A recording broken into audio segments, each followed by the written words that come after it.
MP.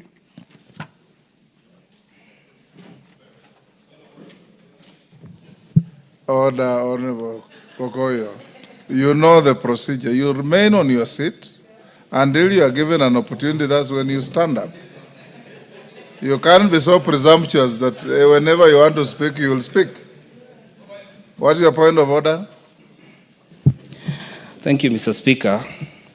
I rise on Standing Order 216. Mr. Speaker, Standing Order 216-2 provides that a member appointed to a departmental committee at the commencement of a parliament at any other time during the term of parliament shall, unless the House resolves otherwise, serve for the term of the parliament, subject to Standing Order 217. Mr. Speaker, Standing Order 176. Standing Order 176, Mr. Speaker, provides the criteria, Mr. Speaker, of the discharge of a member from a committee. Mr. Speaker, I have been a member of the Departmental Committee on Energy, Forestry and Mining. Standing Order 176 provides that a party may discharge a member from a select committee after the member has been accorded an opportunity. Number two, it provides that the party whip of the party that nominates a member to a select committee shall give notice in writing to the Speaker with the intention of discharging that member from that select committee. And number three, most important, the Speaker shall, within 3 days of receipt of the notice under paragraph 2, inform the member. Mr. Speaker, I am a member of the Departmental Committee on Energy or on Environment. And Mr. Speaker, if I have been removed, the standing orders provide that 176 shall apply on Standing Order 216. It is even written there. Mr. Speaker, you cannot remove a member from a committee. I am not in the list on the Committee on Environment, Forestry and Mining, which I was nominated to at the beginning of this parliament. Mr. Speaker, even if Osoro, even if Ichungwa does not want me in this committee, you must remove me procedurally. Give me a hearing, notify the Speaker to give me a notice. Mr. Speaker, it will not be in order to continue with whatever is happening here, because it is okay to remove me. It is within the procedure and rules. These standing orders, Mr. Speaker, you are one of the creators of these standing orders. I have used them for the last 12 years. I was a whip of a county assembly, so I know how to use standing orders. You cannot remove me without, I need letters written to me. Accord me a hearing. After according me a hearing, now give notice to the Speaker. The Speaker will tell me within 3 days, you cannot remove me in the morning. I have been a member of this committee and I cannot remove in the manner in which you want to remove me. However powerful you might be, Mr. Speaker, it is not correct. Whatever has been tabled before this House, Mr. Speaker, is kangaroo, it is null and void, it cannot operate because they are standing orders and the procedure and rules of this House, the traditions. When Mheshimiwa Kimani Ichungwa, when several honorable members were de-whipped from committees, the Honorable Wangwe, who is the immediate former whip, wrote letters to specific members. And apart from that, the communications were done directly to the Speaker. So, Mr. Speaker, I cannot be removed from and the Speaker cannot oversee my removal from a committee, a departmental committee, without me being discharged by my political party. And Mr. Speaker, because you are the Solomon of this House, kindly do not proceed with this motion in the state that it is, and it will be a procedural wrong. This is the making of Kimani Ichungwa, which cannot work in this assembly. Thank you very much. Yes, Majority Leader. Honorable Speaker, the member for Kajiado North is my very good friend, and he served as a member of the County Assembly of Kajiado. And he has clearly read out to us the standing order. I will choose to ignore the invocation of the name Kimani Ichungwa, which is now a spot for those who have nothing else to speak about. They can only speak about Kimani Ichungwa, and I know why he's trying to invoke my name. But I will restrict myself to the provisions of the standing orders. The standing orders, Honorable Speaker, make it clear, unless otherwise resolved, by the House. Therefore, I would improve on the member for Kajiado North. Other than carelessly invoking the name of Kimani Ichungwa, who is not the majority whip, because the majority whip is called Honorable Silvanus Osoro. Other than doing that, he should be spending his time now convincing the House to resolve otherwise. Otherwise, Honorable Speaker, invoking the name of Kimani Ichungwa to look popular out there, my friend, go and do those things in the County Assembly of Kajiado, not in the National Assembly. Spend your time in the National Assembly discussing matters of greater importance to the people of Kajiado North, who are suffering without roads, whose children cannot even go to school because their member of parliament is busy following people in some other village somewhere. Why don't you follow members of your constituency in their own constituency addressing their issues? I will not allow, Honorable Speaker, any member to use my name or invoke my name to try and seek cheap publicity. Our standing orders are very clear, and our Bongogoyo should know that. Deal with matters to do with your constituents. And there is also some levels of insatiable greed that we cannot be able to satisfy as a House. And therefore, Honorable Speaker, the issue raised is simple. Let the Honorable Ngogoyo convince members of this House to resolve otherwise. Otherwise, the standing order, as he read, is very well, is in very simple language that even a member of our county assembly can be able to interpret. Osoro. Osoro.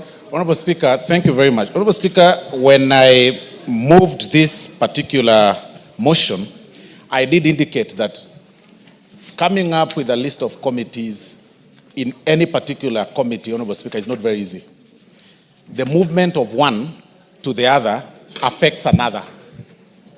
And it is by... Address the issue he has raised. It's very simple. That is where I'm heading to, Honorable Speaker. I'm making my case. Yes. I'm making my case that the movement of one member to another committee must affect the other because there are issues of regional balance, there are issues of gender, there are issues of party, Honorable Speaker. I am actually not aware, and I'm now checking, that the particular committee that he intended to be included, or rather he has been serving, Honorable Speaker, his name is missing. Then it must be placed somewhere for that list, Honorable Speaker. Take your seat. But even with that... Take your seat. Take your seat. I expected you as a good lawyer to be listening. The Honorable Ngogoyo is raising an objection under Standing Order 176 on the allegation of discharge of a member from the committee. He is clearly out of order. What is before the House is a reconstitution of committees, is not discharge of members from any committee. If you looked at your standing orders very well, we are dealing with reconstitution of committees, and it's up to the House to resolve that the list brought by the whips is voted for in the affirmative, whereafter committees will be reconstituted, or voted on in the negative, whereafter I'll send them back to the drawing board to reconstitute the committees. When a member is singularly or with another discharged from a committee, that will then come in a separate form, and I'll address it when it does come. So you're out of order. Order, Ngogoyo. Yes, Kiamba, is that Kiamba? Thank you, Honorable Speaker, and I have a point to express in relation to the committees. Last time, some of us never got departmental committees. We went to the chairs concerned, we explained, and even up to now, we have not gotten departmental committee. I find this very marginalizing and not even having an altar of accountability. When you take some members as second-class members of parliament, even when we've made official requests and you are maintained, you don't have a substantial departmental committee for 2 consecutive times. I mean, is that with the fairness, what people sat down and really, and even some people are more than 2 departmental committees. I think, Honorable Speaker, I'm not here by accident. I'm here by design, and I'm here representing people who need to hear my voice in areas which matters. So I think that needs to be considered. Thank you, Honorable Speaker. Thank you. Yes, Ondo. Chair, I have keenly listened. Address the Speaker. Yes, Speaker. Yes. I've keenly listened to the sentiment raised by members. I've also keenly listened to presentation by the majority whip. And the Honorable Chair was in the issue Honorable of... Speaker. Sorry, Speaker. Honorable yes. Speaker, yes. I just hope and pray that the statement made by the majority whip on the issue of appointment of chairs and vice chairs is a true statement not meant for the public gallery. Honorable Speaker, members of parliament are here by design, having been elected by their people. When they go to those committees, we do hope and pray, Honorable Speaker, that in your wisdom and in your good guidance to this House, do not attempt, or do not permit, where issues are raised, allow the members to exercise democratic right, elect their leadership without interference from other quarters. I don't want to believe and trust it has gone unanswered, would have no other interference from any other quarter. Oundo. Thank you, Honorable Speaker. Honorable Oundo, the Speaker has no role in the election of chairs of committees. The dynamics I've been in this space for quite some time. And when you go to committees, you have your vote. You're also subject to your whipping. You are subject to the dynamics of your coalitions, the dynamics in your parties. And I want to encourage you to leave the Speaker out of this, because this is about the various coalitions and parties in the House. Even the point raised by the distinguished member for Kiamba, you are for Kilome or Mboni? Makwiny. In the House Business Committee sits your team leader from Wiper Party, who is also the deputy leader of the minority party in the Azimio coalition. And he is satisfied with the composition of the committees. So take the argument that you have proposed back to them and let them listen to you.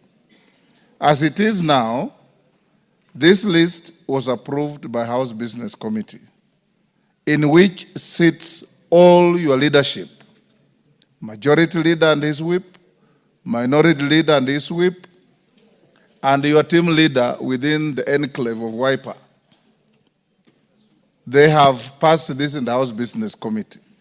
Now that the matter has come to the floor, you have only 2 options: to resolve to approve the list, or to resolve to reject the list. If you do, then your leaders will go back to the drawing board and readjust and refresh and reflect on why the motion has been negatived. But as it is now, the Speaker cannot sit on appeal here. Just like the good point raised by Honorable Ngogoyo, he's raised a good point in a wrong forum. That issue, Honorable Ngogoyo, is if you have been discharged wrongly from a committee, and what is before the House is not a discharge, it's a reconstitution of committees, then I'll listen to you and look at the provisions of Standing Order 176 and give you the due process that you deserve. But as it is now, it is neither here nor there. Yes, Makalimulu. Yeah, thank you so much, Honorable Speaker.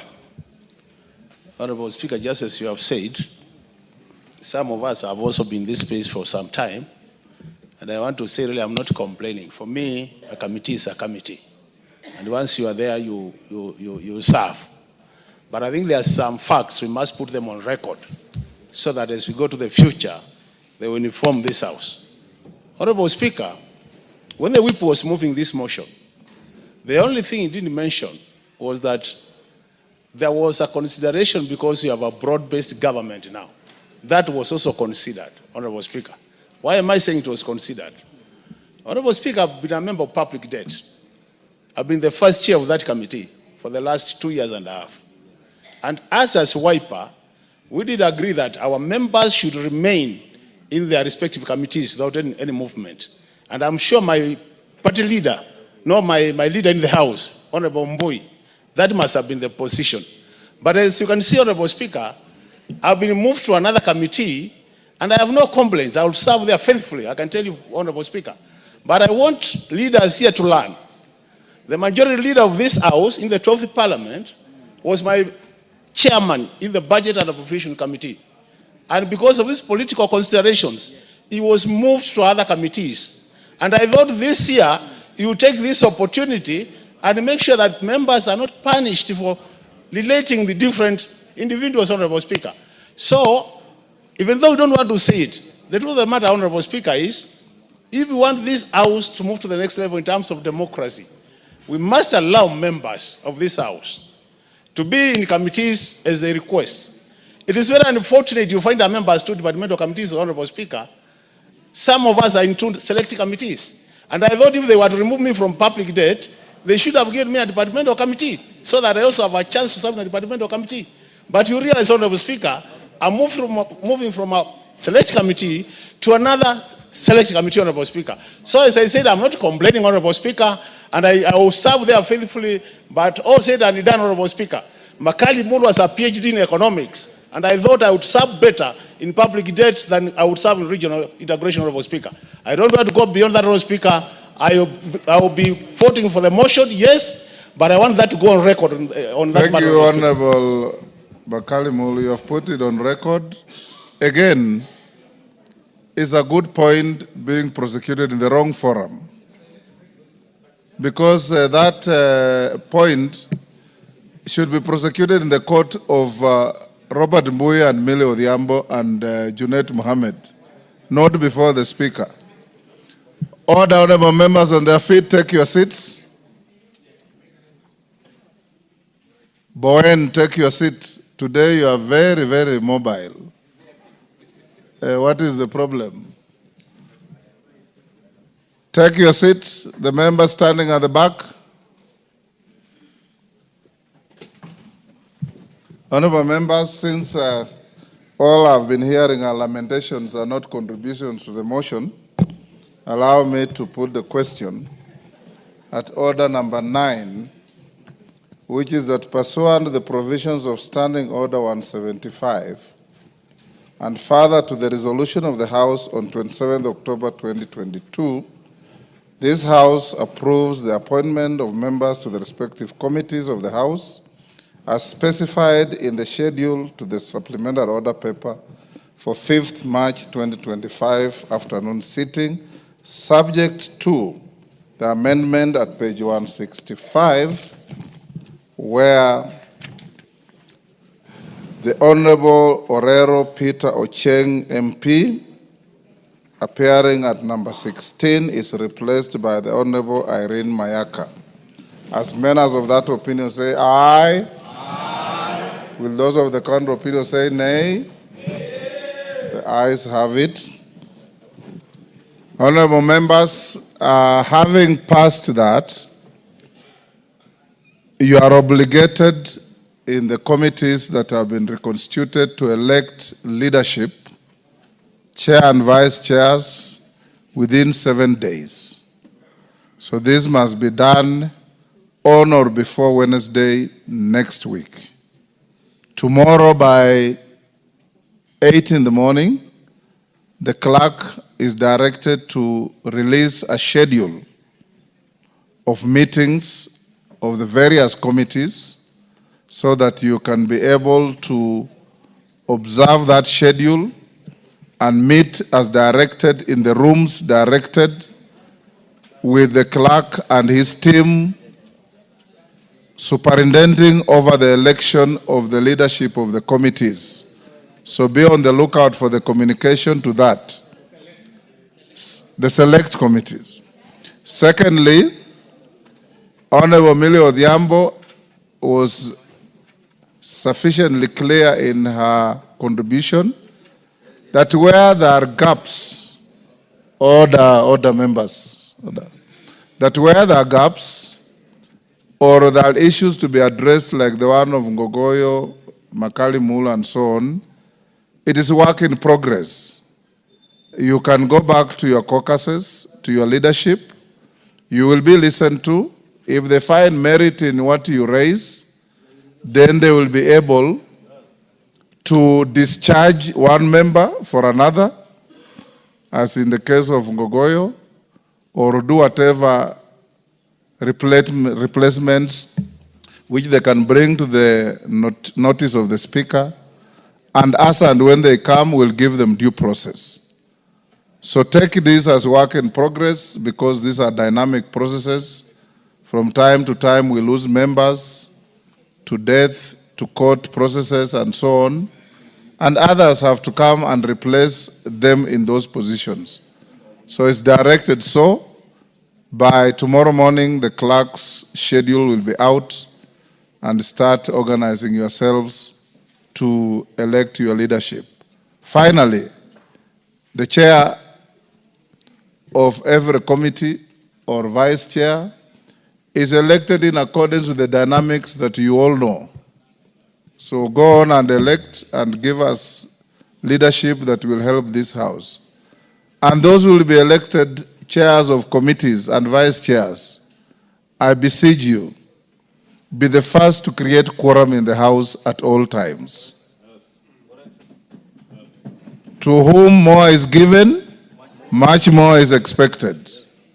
Those who are given that privilege to lead committees, be the first to arrive in the house, be the last to leave the house.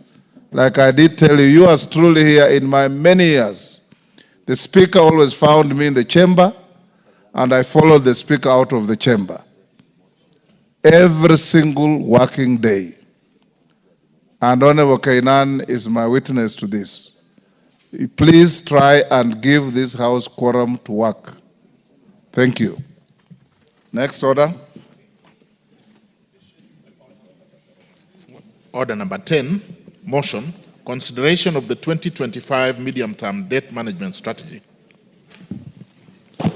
This motion will be moved by the chair of the liaison committee, who is the deputy speaker. And we want to thank you for improvising our operations in the absence of the committee. Yes, thank you. For chairing the liaison committee and giving the House progress on our work. Go ahead. Thank you, Honorable Speaker.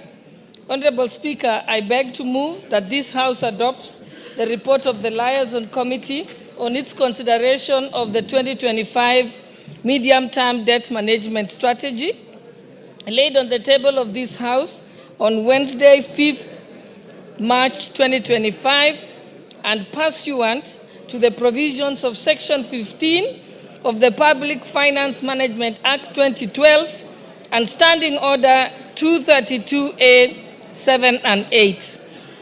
And A, approves the 2025 medium-term debt management strategy and makes the policy and financial resolutions contained in this report. Honorable Speaker, let me begin by first thanking the members of the Liaison Committee who processed this medium-term debt management strategy.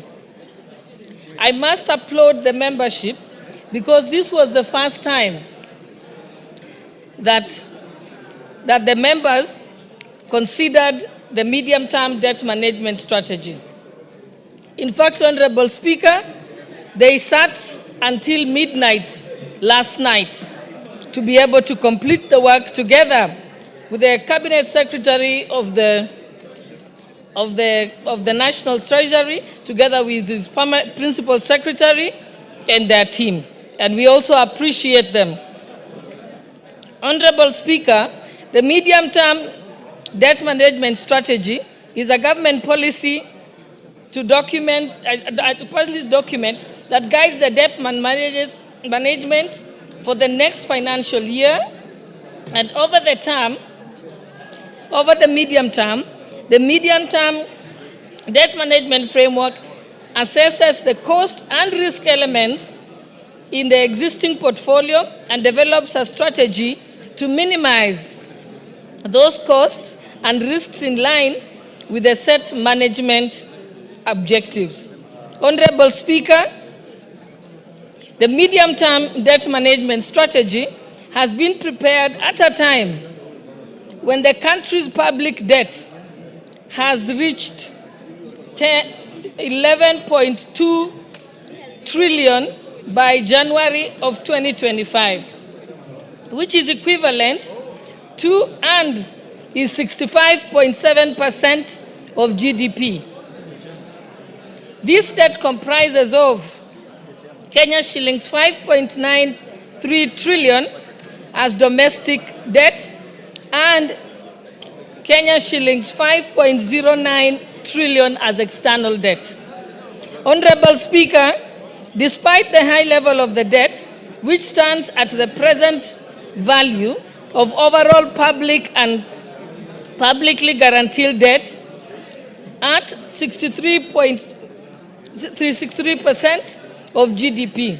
As per the latest debt sustainability analysis, this ratio is projected to decline to anchor the debt at 55% of GDP present value terms by 2028. And this, we have got assurance from the Cabinet Secretary of the National Treasury that they are going to support and work hard to consolidate the government fiscal policies to ensure that they achieve this target.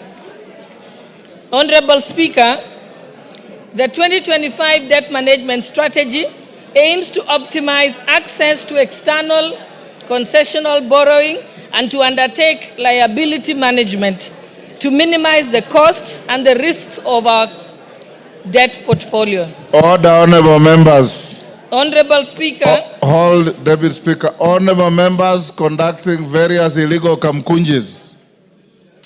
Madenge and your group, is that Honorable Madenge? Karemba, you are holding an illegal kamkunji in the chamber. Honorable members, this is a very important motion being moved. I would be expecting dead silence. Go on, Deputy Speaker. Thank you, Honorable Speaker. Honorable Speaker, the 2025 debt management strategy aims to optimize access to external concessional borrowing and undertake liability management to minimize the costs and risks in Kenya's debt portfolio. Honorable Speaker, the reason why external borrowing is relatively cheaper than domestic debt is due to the large share of concessional loans from multilateral lenders such as World Bank and our development partners. Indeed, 54% of the total external debt portfolio is concessional, and that significantly contributes to the sustainability of Kenya's debt. Honorable Speaker, during our review, we noted that the external commercial borrowing is relatively expensive compared to concessional loans, as previously mentioned. To address this issue, the 2025 mid-term debt management strategy proposes to reduce the share of commercial loans by taking various measures, including paying off some of the most expensive loans and exploring cheaper debt instruments such as our green bonds. Honorable Speaker, following the review of the 2025 mid-term debt strategy, the committee observed that the government will borrow Kenya shillings 831.1 billion, which is equivalent to the fiscal deficit in the 2025 budget policy statement. The amount to be borrowed will be sourced from domestic and external sources at a ratio of 65% and 35% respectively. We were informed by the National Treasury that it is important to have a mix of different types of debt so that you spread your risk from financial shocks. Honorable Speaker, the committee also made the key following recommendations, and which I urge members to support. We had non-financial recommendations and financial recommendations. On the non-financial recommendations that we are requesting the House to support are the following. 1, to meet the Public Finance Management Act 2012 threshold of the debt to GDP in present value terms to be at 55% by 2028, the Cabinet Secretary, National Treasury and Economic Planning, should publish quarterly reports detailing progress on the fiscal consolidation as outlined in the 2025 budget policy statement. So, honorable members, what we were assured here is currently the National Treasury is operating at 63%, which is above the requirement of the Public Finance Management Act. But they have undertaken that they will reduce it to the requirement of the PFM Act to 55% by the year 2028. And they seek the support of this House as they take the steps to ensure that that happens. 2, the Cabinet Secretary of the National Treasury and Economic Planning, the Governor of Central Bank, the Controller of Budget should fully automate the withdrawal of debt service payments from the Consolidated Fund by the 31st of May 2025 and submit that report to this House, the National Assembly, within 15 days. 3, that to strengthen the financial controls and ensure accurate and timely public debt statistics and enhance decision-making for greater transparency and accountability, the National Treasury should integrate the public debt management system with the Integrated Financial Management System, also referred to as IFMIS, by the 31st of May 2025, and again submit this report to the National Assembly within 15 days of implementation. 4, that to mitigate the growing risk of domestic debt and interest payments, and to reduce the tendency of the government borrowing funds held by public entities, the National Treasury should deploy a Treasury single account, also referred to as TSA, for all ministerial departments, parastatals, with public funds by the 1st of July 2025. This will be revolutionary in our financial management, governance, and transparency and accountability, also in our public debt management. And this is the first time this is happening. Of course, we were informed that many MDAs and parastatals do not want this system because of its great transparency and accountability. 5, we also recommended that to improve the transparency and accountability in anticipated increase in domestic borrowing, the Cabinet Secretary of the National Treasury and Economic Planning should do the following within 60 days. 1, form a working committee to establish the criteria for assessing the effect